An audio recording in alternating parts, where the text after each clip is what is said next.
La fermeture d'un lieu de culte à Grande-Synthe en 2018 ou encore la mise en place de périmètres de protection pour la dernière Coupe du Monde de football.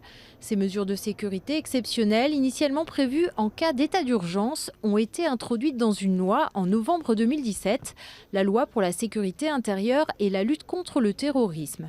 Et au moment du vote, le Sénat, qui jugeait que certaines mesures allaient à l'encontre des libertés individuelles, avait posé des conditions. Nous avions voulu qu'un certain nombre de mesures de surveillance et de prévention du terrorisme qui étaient inspirées de la loi sur l'état d'urgence soient des mesures temporaires. Autrement dit, au bout de 3 ans, elles tombent.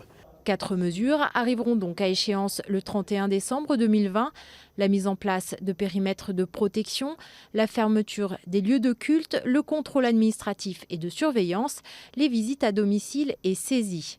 Pour les sénateurs, il s'agissait de les tester avant de les introduire définitivement dans la loi. Nous voulions nous assurer, avant de les reconduire éventuellement, que ces mesures étaient, parfaitement conformes à la Constitution, et le Conseil constitutionnel en a décidé ainsi en 2018, et 2, qu'elles étaient réellement utiles. Des mesures jugées efficaces sur le plan quantitatif et qualitatif par les sénateurs qui souhaitent les pérenniser dans une proposition de loi.